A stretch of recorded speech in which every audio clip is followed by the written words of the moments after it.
apa yang kita lakukan di RSN hanya bahasanya aja yang sedikit kita ambil dari bahasa luar negeri, energi, vibrasi, frekuensi. Leluhur kita sudah melakukan itu. Itu budaya nenek moyang kita, mau suku apapun di Nuswantara atau di Indonesia ini. Begitulah banyak pola pikir di luar sana. Yang saya maksud adalah dia sedang dalam keadaan berbenah. Ya, saya pinjam kata sakit karena sulit mau bilang selain sakit. Lagi sakit, lagi terpuruk, sebenarnya bukan itu yang sedang dialami. Tetapi apa? Semesta, Tuhan, lewat berbagai macam keadaan sedang memposisikan kita untuk hening, diam. Berhentilah dengan kelelahan egomu mencari solusi di luar, karena solusi dari semua masalah-masalah yang kamu anggap masalah ada di dalam. Dapat ya? Kata-kata yang saya gunakan yang kita anggap sebagai masalah. Pola pikir toh, apakah ada masalah dalam hidup ini? Setelah saya menjalaninya, saya bilang apa? Ternyata 20 tahun air mata saya nggak ada apa-apanya dengan apa yang saya nikmati sekarang. Bayangkan 20 tahun, kalau mau dihitung itu berapa hari? Lumayan kan, ribuan hari. Tetapi apa saya bilang? Ternyata nggak ada apa-apanya. Itu yang saya bilang, saya pilot project dari apa yang kita lakukan di RSN. Malah setelah saya lakukan, saya cari teorinya supaya saya bisa jelaskan. Karena saya nggak ngerti menjelaskannya.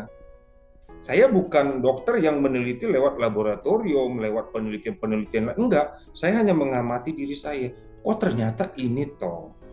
Itu yang saya bilang, Tuhan mendesain kita tidak mungkin, ya, tidak mungkin tidak sempurna. Sudah disiapkan, tetapi kita disuruh masuk ke dalam, bukan mencari di luar. Makanya saya bilang kemarin seperti di Bali apa, setelah kita memahaminya, hidup kita sangat mudah untuk kita jalani. Saya mau mobil mewah, kata Bu Jen, dalam hitungan waktu datang mobilnya di garasi. Seenak itu sebenarnya. Saat kita mau menjaga pikiran, perasaan, vibrasi, olah energi supaya apa? Tetap positif, tetap baik, bahkan tetap besar. Ilmiahnya begini, sangat gampang ya, selalu saya analogikan dengan handphone. Zaman dulu Mas Aksan, Bapak Ibu, ya telepon itu diangkat, lalu ring, ada berapa nomor ya? Ada 6 nomor kalau mungkin zaman dulu atau 5 nomor. Itu diputer, balik lagi, puter, balik lagi, dan semua pesawat telepon terhubung lewat kabel yang ada, pokoknya terhubung lah. Sekarang apa? Bagaimana kita bisa sekarang ini Mas Aksan, ya hanya lewat Zoom kita bisa ngobrol real time, kita bisa saling tersenyum. Bagaimana mungkin bisa? Di zaman dulu mungkin akan dibilang ini klinik, andaikan ada barang seperti ini. Jadi sekarang malah justru kita sangat mudah memahami bagaimana caranya kerja energi, vibrasi, frekuensi. Waktu saya berbicara ini, saya sedang menggetarkan energi. Suara saya ini adalah energi.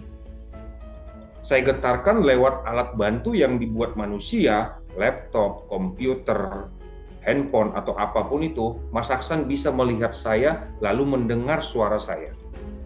Itulah di sana. Jadi, energi itu bergetar di frekuensi yang sama. Kita di satu frekuensi sehingga kita bisa saling melihat satu sama lain. Kalau benda yang didesain manusia seperti itu, bagaimana mungkin otak kita tidak bisa melakukan itu, sedangkan yang mendesain handphone itu adalah otak manusia. Apa mungkin otak manusia lebih keren dari cara kerja Tuhan, cara kerja semesta? Kan nggak mungkin. Di situ, itu yang perlu kita pahami, lalu saya bilang begini. Bukan saya larang siapapun berritual atau menjalankan ritual agamanya. Tidak, saya tidak pernah melarang itu. Tetapi apa? Saat spiritual kita sudah semakin bagus, ritual kita semakin nikmat, mau apapun agama kita. Mau apapun, ingat ya, mau apapun agama kita, karena kita akan semakin mengerti. Saat melihat seseorang pun, kita sudah sedang melepaskan doa. Kita sudah sedang memvibrasikan energi. Lalu, hukum energi itu adalah dia akan kembali ke siapa atau ke apa yang menggetarkannya. Lalu kalau kita susah, jangan salahkan ibumu mengandungmu. Salahkanlah bagaimana pola pikir yang sudah kita bina, kita biasakan selama ini. Itu perlu dulu disadari. Sadar dulu bahwa kita sedang jatuh, sedang sedang sakit, sedang terpuruk, mau apapun itu ya. Terpaksa saya pinjam kata-kata itu karena gimana ya mau menjelaskannya, nggak bisa. Kita perlu menyadari itu. Lalu apa yang dilakukan? Diam. Kemarin saya bilang di Bali saya banyak bicara apa? Sebenarnya kita tidak melakukan apa-apa. Karena apa? Saya tidak mengajarkan untuk pergi ke sana, tapi apa yang lakukan? Duduk diam.